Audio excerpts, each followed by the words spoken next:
The Indonesian Navy has announced it believes a submarine that has been missing for days has sunk. There are 53 people on board, including the commanding officer and sailors. The Navy chief spoke to reporters on Saturday. He said evidence has been found that is likely from the KRI Nanggala 402. He added the Navy has now moved from the sub-missing phase to the sub-sunk phase. Broken parts and articles belonging to the crew are among the items that were reportedly found. The Navy said search teams retrieved the materials in waters near the place where the submarine is believed to have disappeared. It said leaked fuel was also discovered. The Navy indicated the vessel might have sunk to a depth of about 850 meters. It said the vessel has a safe diving limit of 500 meters. It adds the search for the crew will continue as it has not been able to locate them. The submarine went missing on Wednesday in waters nearly 40 kilometers north of Bali. A multinational search for the vessel has been taking place. The spacecraft carrying Japan's Hoshide Akihiko and 3 other astronauts has successfully docked at the International Space Station. The mission is the first manned flight involving a reusable rocket and capsule. The Crew Dragon was developed by the private U.S. firm SpaceX. It arrived at the ISS at 9:08 UTC on Saturday and docked safely. The rocket and capsule used in the launch have been sent into space before. Hoshide will be the second Japanese person to serve as the ISS commander. Wakata Koichi was the first. This is Hoshide's 3rd trip into space. He will stay at the ISS for about 6 months and conduct scientific experiments. Another Japanese astronaut has been at the ISS since last November. Noguchi Soichi is expected to return to Earth on Thursday. We have a 11-person scrum right here, and with 4 countries representing. Hoshide's arrival marks the first time that 2 Japanese astronauts have been present on the spacecraft at the same time since 2010.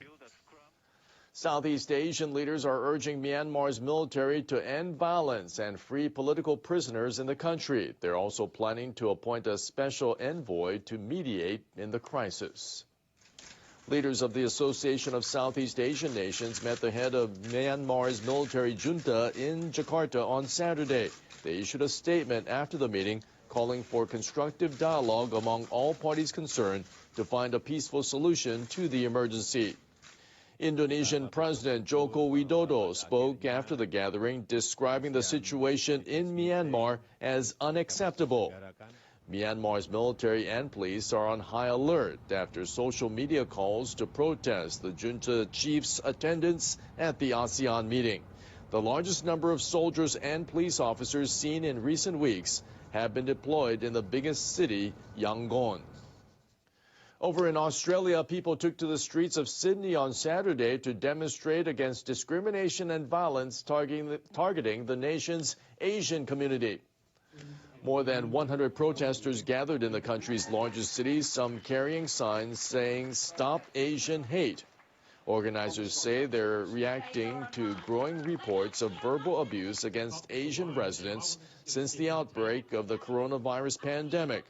Discrimination against people of Chinese descent has also been escalating amid trade tensions with Beijing. If everyone's always going to talk about how Australia is like a multicultural country and built on immigration, they're not really honoring that by letting this behavior, be so common. 18% of people of Chinese descent who answered a survey by a Sydney think tank last November say they've been physically threatened or attacked. Turning to Israel and what looks like a landmark in its fight against COVID-19, the country recorded no coronavirus deaths on Thursday for the first time in about 10 months. That follows the speedy rollout of vaccinations around the nation. About 5 million people have already had 2 jabs. That's well over half the population. New daily cases have plunged to around 100 from over 10,000 in January. Israel has reported about 6,300 deaths until now. The health ministry said in February that coronavirus vaccinations were 98.9% effective in preventing fatalities from the virus 2 weeks after the second shot. The government is arranging for more vaccine supplies.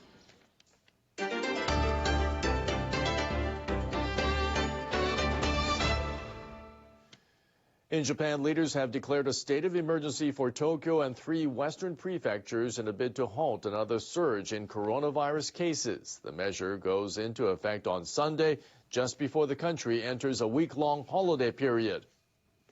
多くの人々が休みに入る機会を捉え、 We need to see the long holiday as an opportunity to contain the spread of the virus by focusing on intensive measures over a short period of time. 勢いを抑え込む必要がある。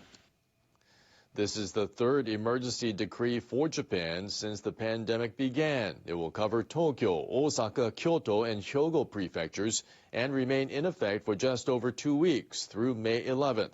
Governors will be able to apply tougher restrictions on businesses, but the measures won't be as strict as a lockdown. The 4 prefectures want bars and restaurants that serve alcohol or offer karaoke to close completely. They'll ask other eateries to shut by 8 p.m. They also request shopping malls and department stores to close, except for those selling daily essentials. All 4 prefectures have recorded a rise in infections, partly due to more contagious variants of the virus. Officials reported 876 new cases in Tokyo on Saturday, the highest daily count since the second state of emergency ended a month ago. Osaka Prefecture has been the largest hotspot. Its daily tally has topped 1,000 for 5 days in a row. Variants of the virus are ferociously infectious. We have to consider measures with an understanding that the variants are different from the previous virus. The Prime Minister has suggested the government wants to finish vaccinating Japan's elderly population by the end of July. Government officials are looking at ways to help municipalities speed up the rollout. Security staff have kicked off their work as the clock ticks down to the Tokyo Olympic opening ceremony on July 23rd. About 40 people, including guards from various security firms, joined an event at the National Stadium. A manager encouraged them to do their best to make sure the games are safe. They soon set about tasks such as patrolling and directing trucks delivering equipment. Spectators from overseas have already been banned from the Tokyo Olympics and Paralympics as the coronavirus casts its shadow. It remains to be seen whether local fans will be allowed in. We will prepare for the games as much as possible, including measures to prevent virus infections and heat stroke.